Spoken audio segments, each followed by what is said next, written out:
কিছু কিছু মানুষের মন ঠিক এই শাকের মতো কলার হয়। পাতায় তাল পিঠা। আসসালামু আলাইকুম এভরিওয়ান, কেমন আছেন সবাই? আশা করি সবাই ভালো আছেন। আল্লাহর রহমতে আমরাও ভালো আছি।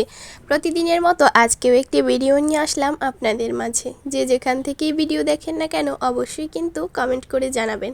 আপনাদের কমেন্টগুলো পড়তে আমার কাছে বেশ ভালো লাগে এবং আমি আরও ভিডিও তৈরি করার উৎসাহ পাই। আজকে রান্না করা হয়েছিল কলমি শাক এবং মিষ্টি কুমড়া ভাজি। এই দুটোটার রেসিপি আজকে আপনাদের সাথে শেয়ার করা হবে। সবাই তো অসাধারণ রেসিপি শেয়ার করে, আমি কিছু সাধারণ শাকসবজি শেয়ার করছি। এই তো কলমি শাক ভাজি করার জন্য প্রথমে কিছু চিংড়ি মাছ, পেঁয়াজ কুচি এবং কাঁচামরিচ কুচি খুব ভালো করে ভেজে নিয়েছি। এরপরে একটু লবণ দিয়ে দিয়েছিলাম, এরপর অল্প একটু হলুদ দিয়েছি, এরপর অল্প একটু পানি দিয়ে তারপর ভালো করে মশলাটা কষিয়ে নিয়েছি। মশলাটা যখন খুব ভালো করে কষে গিয়েছে তখন আমি এই শাকগুলো দিয়ে দিলাম। এই তো দেখেন শাকগুলো কিভাবে অনেকগুলো থেকে অল্প একটু হয়ে গেল। কিছু কিছু মানুষের মনও ঠিক এরকম হয়, মানুষগুলো ভিতর থেকে একদম কম কিন্তু উপরে থেকে দেখায় এত পরিমাণে বেশি ভালোবাসে, আর এই রকমের শাকের মতোই তাদের ভালোবাসা এক সময় কমে যায়। এই তো কথা বলতে বলতে কিন্তু শাকবাজি হয়েও গিয়েছে। আপনাদের সাথে কথা বলতে বেশ ভালোই লাগে। আর এই পেজ থেকে কিছু পাই আর না পাই, মানে আমার কিছু ভালোবাসার আপুরা আছে যারা সবসময় আমার ভিডিওগুলো দেখে এবং একদিন ভিডিও না দিলে সত্যি আমার ভালো লাগে না।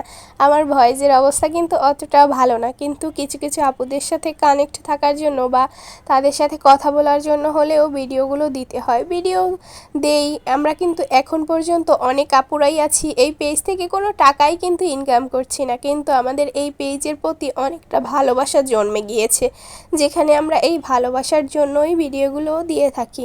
যদি 3-4 দিন ভিডিও দেওয়ার পরেই টাকা পেয়ে যেত তাহলে তো সবাই এখানে কাজ করা শুরু করতো, কি বলেন? এখানে আস্তে আস্তে ভালোবাসা জন্মায়, তারপরেই কিছু একটা ভালো কিছু পেতে হলে আপনাকে প্রথমে ধৈর্য ধারণ করতে হবে। ধৈর্য ধরলেই আপনার ফলটা মিষ্টি হবে। মাঝে মাঝে কিছু মানুষের সাথে মিষ্টি খাওয়াই হতেই পারে, কেননা ভাগ্য তো আর আমরা লিখি না, ভাগ্য লেখেন উপরওয়ালা।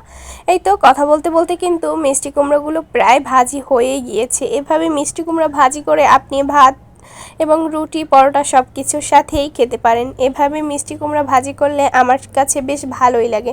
প্রথমে বলেছিলাম যে কলাপাতায় তাল পিঠা, এই থেকে তাল, নারিকেল, চাল এই সব কিছু পাঠানো হয়েছে, এর জন্য এখন আপা পিঠা বানাচ্ছে। এই তো তাল, নারিকেল এবং চালের গুঁড়ো সব কিছু খুব ভালো করে মিক্স করে নিচ্ছে। এটা বানাতে কিন্তু কষ্ট আছে, মিক্স করতে আপনার হাত ব্যথা করবে।